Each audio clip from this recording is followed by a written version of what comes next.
please welcome Patrick Brawner. Thank you.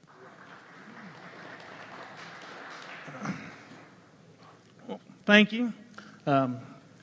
Just a little background on me. I was born and raised on a farm in one of the I states. Brother Stone's a farm.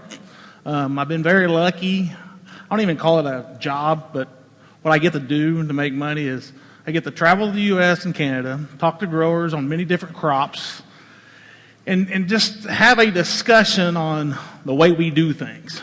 So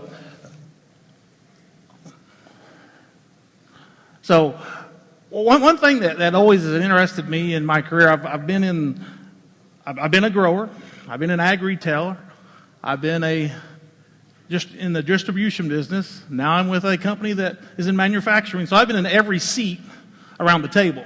But one thing that's very interesting, and this is a study from Iowa State, is 66% of farm expenses is direct or indirectly identified to fertility. Think about that. 66% of the expenses, directly or indirectly, is tied to fertilizer. I love coming to these events because you get to go out there and walk around, and we see all these big tractors, and they got all this new stuff on them. We got tractors that drive themselves now, and here I'm going to talk about fertilizer. I mean, what is so interesting about fertilizer? Well, hopefully by the time I get done today, I give you some thoughts and some ideas on fertilizer. Is probably a little bit more interesting than it has been in the past. We've done a poor job as an industry bringing new things to growers, to retailers and dealers to improve how we utilize fertilizers. So we're going to talk about a few things today. Just a quick background. Nature's Alpine. For some reason, when we get to the border and then Canada, we're called Alpine. South of the border, we're called Nature's. It's the same company. We got 7 manufacturing plants, 2 in Canada, 5 in the U.S. So we've been around for over 70 years. So one thing just to give everybody just kind of to get you thinking, okay? In 1937, that's by my math 83 years, they were studying fertilizer placement. In 1937, they were studying fertilizer placement. What's one of the big things that we talk about now in the fertilizer industry? Placement. How do we get it applied? Where we get it applied? So we got a novel idea. The industry a few years ago came out with these 4, they call it the 4 R's: right source, right rate, right time, and right place. That's pretty catchy. I mean, haven't we always tried to do that? I mean, we at Nature's, we've been around since 1946, and they had the same idea back then. Marketing's a little different now. We got technology, we got Twitter. We can get the message out there quicker. So, but one thing we cannot ever dispute, and so when we go through this for the next 20 minutes, we're going to talk about things that we know are fact, that nobody will argue, no matter you're an agronomist for our company or anybody else's, that things that actually happen in the field. So we also know we got the right rates. We know what those are because we've got plenty of studies. We show that. We also know that there's a line. You can only put so much and get the value out of it. The right source. We're getting more sources now. We got the dry fertilizer. We got the liquid fertilizer. The last speaker had a different way to get some nutrients on. So we've got all those. We also know these are facts. The way nutrients move into the soil. So we know nitrogen, pretty mobile. Phosphorus is not. Potassium is pretty mobile. One thing we got to understand is every action has an equal reaction. The last guy showed the Mulders Chart. And when you apply fertilizer, many of you give this much thought? I mean, we know we throw fertilizer out there, we plant the crop goes gets it. But we also know during that growing season, we have deficiencies. Why is that? We're applying the fertilizer. We know which ones are the most important. We assume the order of importance is N, P, and K. I'm going to argue probably not. We'll walk through as why we think that needs to be a different chain of thought, the way we've been doing it from the past. So these are things that we know. There's been studies on them. We know that you've got to have a balanced nutrition for that plant to maximize yield. Now, I don't care which crop it is. I help guys in cotton, peanuts, corn, soybeans, canola, wheat. You've got to have that balance. But we also know there's a certain time you can only afford to put so much on. But what we haven't thought of is I want you to start thinking about efficiency and availability. So the only thing that I have just to show you that I want you to think about is always have people tell me a pound of potassium is a pound of potassium. Is that true? We all apply potassium, we all apply phosphorus, we all apply nitrogen. But is a pound? I want to take you down in Texas in the summer when it's 120. We're going to go to a cotton field, 500 acres across it. I'm going to drop you off at one side. I'll pick you up at the other side. When you get out of the truck, I'm going to hand you 2 bottles of water. If you can't tell, this one's ice. A little bit of water in it. And this one's been in the refrigerator. There's a bottle of water, a bottle of water. Is a pound of potassium, a pound of potassium. It's a pound of phosphorus, a pound of phosphorus. It's not if that plant needs it at that time. So have we put much thought in is when that corn plant, wheat, crop, canola, when it wants that certain nutrient, is it available? And is there ways and things we can do to make it available?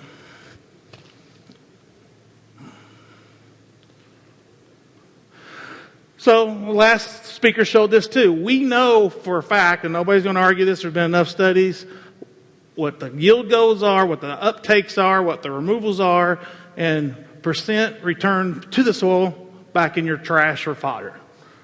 We've known this.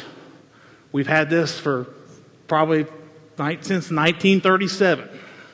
We also know that with all the soil tests being taken, this was that accumulated in 2015, that of all the soil tests taken in Canada and the U.S., in Manitoba alone, 34 of the tests, and there's 2,000 samples are shown in each state, that in Manitoba alone, 34 was below critical levels. That number keeps rising. Same thing happens in the U.S. We apply phosphorus and potassium in the soil. How come our soil tests keep showing that we're going down? So when I ran retail 20 years ago, how did we fix that? We applied more, right? We just threw more out there, expecting. We drove the soil test up, but what I never thought about, was it available when that plant needed it? And back then, we didn't have a way to fix that problem. Today, we have new technology, even in fertilizer, to help you approve what you're trying to do. And I don't have to show you guys this up here. When I was a fertilizer broker, it was interesting to me. I did it for 6 months, the most boringest job I ever had, selling dry fertilizer. There's not many people that you can call as a retailer or distributor and buy potash. 2 or 3 in the world. Okay? So think about that. And there's all forms of types of potash. But the trick is getting that balance between the plant and the soil. And by that I mean, how do we get the nutrients that you apply to the soil into that plant? I want you to think, what's the most efficient way that we can get it in that plant? And is it available to that plant when it needs it? So we've got all these different ways to apply it. Now, we put them on through the planters. We even do it dry beforehand. We got foliar, we got side dress, and we got irrigation. We've got every way to apply nutrients now. Are all fertilizers made the same and they look the same? No. There's all these fertilizers out there, and everybody will tell you a gallon's a gallon. Are they really? Think about that. There's 2 analyses in that whole picture. You would not think that by looking at that picture. So let's talk about phosphorus first. Very important nutrient. One thing, the technology in phosphorus is, you got your dry phos, but then also we have liquid. We got poly and ortho. We know ortho is more ready available for that plant at that time. We know poly is going to apply to the soil. Some of it's going to get tied up, and it's going to be a slow, what they call slow release. Great technology to a point. Why are we putting on liquid fertilizer when we put it on? Most likely we do it to get the soil, the seed out of the ground, or fix a need at that certain peak time that plant needs it. So one thing Alpine's done, they've done some trials, and this was just this last year in Western Canada.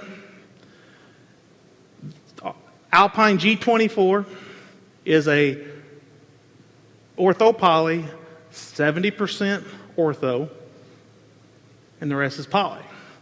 Just because we gave it more ortho, we improved yields. So that technology of poly ortho is proven right there. I mean, it's just the way products are manufactured. 7 bushel more, 0.5% drier.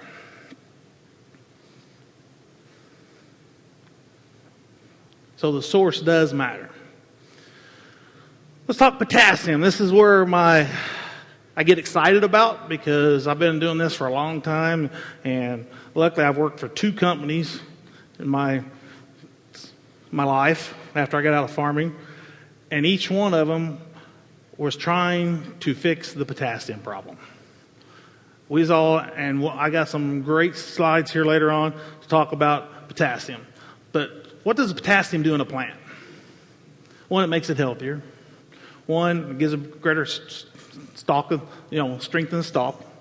It maintains the iconic balance and translocation of nutrients. Think about that. So when we sit there and we apply all this fertilizer, how do we get it moving through the plant? I'll sit there, one of my biggest questions I ask growers, what's the most important nutrient you apply to any crop that also is applying nitrogen that has to be available for that plant to utilize the nitrogen you apply?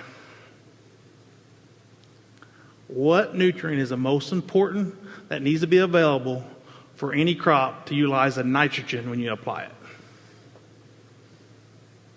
You can shout it out. I've heard sulfur before. It's important. I've heard boron. That's important. I'm going to show you some slides, and I'll argue, and we got some data to show potassium is the most important. If you can add potassium when you apply your nitrogen, your efficiency and availability of that nitrogen to the plant increases tremendously. We've got growers putting on less nitrogen now and still driving yields because we're applying potassium when they do it. I'm never going to tell anybody to put on less fertilizer because we know how many pounds of N it needs to make a pound of grain. We know that. But if we can make that nitrogen more efficient and more available to your plants, well, why wouldn't we do that? Another way to think of potassium is all these nutrients we've talked about, sulfates, your humates, all these new trendy things everybody's talking about. Potassium is the nutrient that gets it through the plant. Without potassium, nothing's moving through that plant. So I'm going to show you some slides here in a little bit. The peak time of plants when they need potassium, and most of those times when it needs it, it's dry. That plant's under stress. Well, guess what's not available in soil when it's dry? Potassium. What is one nutrient that will help a crop battle heat and drought stress? Potassium. It helps that plant breathe. It helps get stuff moving through it, and you just get healthier plants. I always call potassium the Uber of the nutrients, because all of the nutrients jump on the back of the potassium to drive it through the plant. Is all potassium the same? Again, I pull out my bottles of water, and whether it's even a liquid company, is a pound or gallon of potassium the same? At Nature's Alpine, we like to think differently. We got a product called BioK. In Canada, it's called KTEC. It's a potassium acetate. So what is that? It's an inorganic potassium salt plus an organic acid. It's the most soluble, ready available form of potassium you can get, bar none. I want to show you some studies they did in 1986 to show you the absorption rate of acetate. By far, it's got the smallest molecule, which makes it more available to the plants and can get in the plants quicker and faster and more efficiently. So just for some quick references, this is a nice busy chart. This is all the different types of potassium sources. And trying to walk you through this to explain you all that, it's going to get really confusing, so we got a nice little picture. So think of all these bottles. That's the dry active ingredient of the form of potassium. We even got 31818 there. That bottle of water, you can pour in each one of those other bottles, and it's a liquid form then. So you can take 2.5 ounces of water and pour it in that acetate, and it's going to be 100% liquid. What's that mean? When you're foliar feeding, that's a big deal. When you're applying that to a plant, that's a huge deal. And I got some data to show you. But just think about that. If it's available, water soluble, it's got to be more efficient and available to that plant. One thing we've learned, and I've learned all through my agriculture career, that you only get one shot to make a first impression. If you screw that up, you're not getting back out there, right? So we would try to make our products safe, clean, usable. We can run them through sprayers, irrigation, drip irrigation. They're low salt. They're clean. We got aero applicators putting it on with theirs because it's not sticky. So that's another benefit. One thing that I always like to do, and we all got smartphones now, and I always like to get on Twitter. And I love Twitter because there's a lot of smart people on Twitter tell you what your problems are. But they never tell you how to fix it. We got companies now that's figured out that, row starter actually helps. Corn dry down faster, get out of the ground quicker. They're all starting to get on board. This company even says now potassium in the soil in forms of fertilizer is needed to maintain yields. But also 98% of the potassium is tied up in your soil. Again, I get my bottle of water out. When that plant wants that potassium, can it go get it?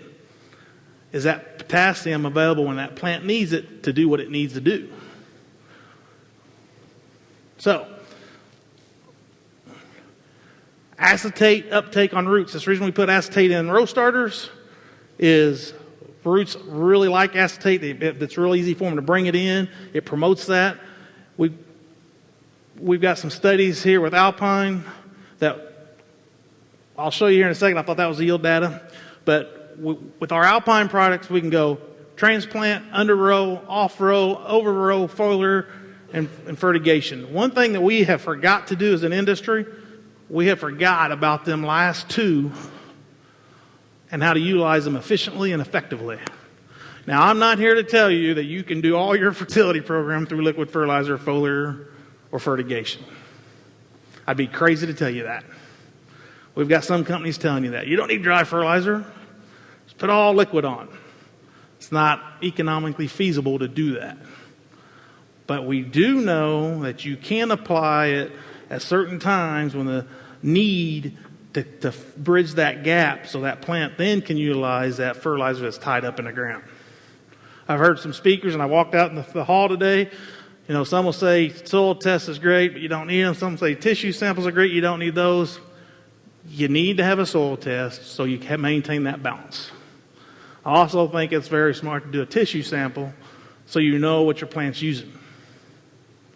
But one thing that's been the dirty little secret that I call in the industry for all these years is when I'd get a tissue sample back 10 years ago and a guy needed phosphorus or potassium, how'd you fix that when the crop was already growing?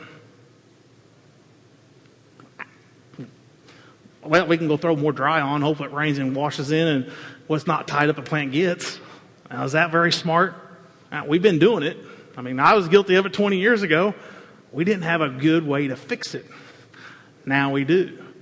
I sat in a meeting. I go to a lot of meetings, and I always ask to speak last because I always just like to sit in the back and watch people. And I've had a lot of people get questions, especially seed salesmen. I need to increase yield, especially in corn. What do I got to do? They go, throw more nitrogen on it. Really? Is that smart? I've got to graze more wheat. Throw more nitrogen to it. Well, we got the chart saying how much it needs. We're already putting that on. Why would we do more? What if there's a way that I can tell you to the nitrogen you're using that we can make it more available to that plant, and that plant can take up more when you put it on? Would we do that? We all buy tractors. We got buy it because we got that horsepower limit on it, right? You just don't use 3/4 of it. You guys always push that throttle all the way to the end. We're going to use all that horsepower. So if you're going to throw all that nitrogen on it, let's use it. And if I can help you get that nitrogen in that plant so it can utilize it and take it to yield, let's do it.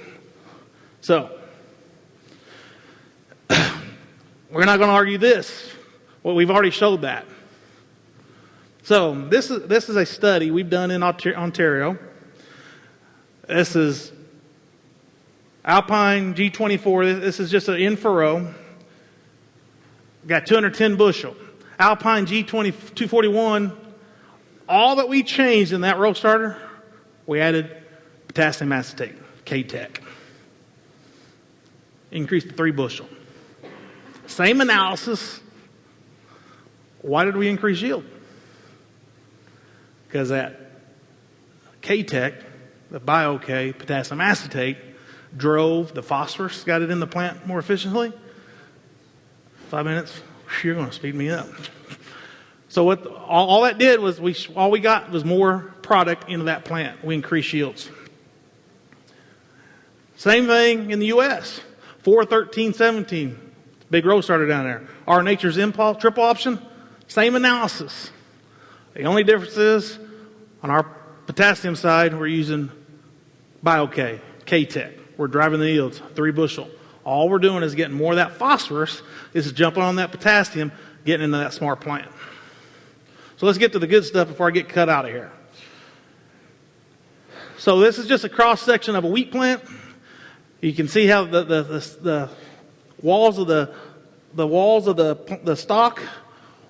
The reason that they're bigger on that side is we got more potassium in them. Things flow through the plant better.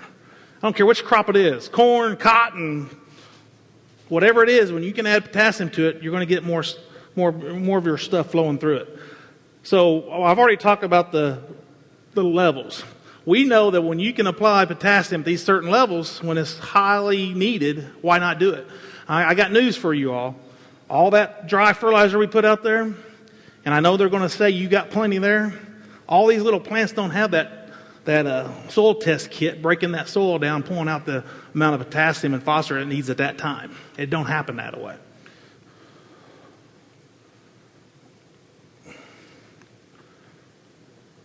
This is canola. So another study did in Western Canada, Alpine F18 Max. It's our micronutrient, and all it is, we got Bio-K in it, KTEC in it to drive the nutrients in it, and we increased it. We've all seen this. This is a soybean field. One on that side, potassium. It's short of potassium. 7 days later, we've seen what we did to it. How do we do that? Here's that study done in 1986. Shows the absorption rate of acetate. We've known it since 86. 5 years ago, nature says, why don't we turn that into fertilizer? Why don't we use that to drive nutrients in the fertilizer? So we put it in our micro pack. We're getting more micros in the crops by using that product. Finish line, F18. There's not many products you can see on the market that will get you a 76% win rate on your ROI. The way we're doing that is that potassium acetate driving the yields. This is a potato study. Get healthier potatoes because of it. Impact of corn. Now, real quick, we know that the high uptake on K is right in these days. So that's when you're applying your nitrogen. We're going back to Mulders Chart. Nitrogen efficiency is dependent upon the potassium. We've known this for a long time. We've never been able to fix it. We've never been able to a way to do it. Real quick, some of our size studies chest. All we've done on these trials is added K-Flex, which is our KTEC, to it, and we gained 6.7 bushel. I didn't apply no more nitrogen. I just got more in the plant. I made the nitrogen more efficient. I got more of it in the plant. A study we did in Colorado through a pivot, they pivoted around 5 times, put nitrogen, only put 2 quarts of KTEC in. You see the yield jump we got with that. Huge response because we spoon-fed it the biotech or KTEC throughout the growing season. Third-party Retrial, same difference. We added KTEC or within our finish line to the UAN top dress, gained 2 bushel. And there's not much potassium acetate in that finish line, but we still drove the yield up. How did we do it? We made the nitrogen more efficient and got more of it in the plant. It helps maintain the balance. And before you kick me out of here, I'm done. Thank you.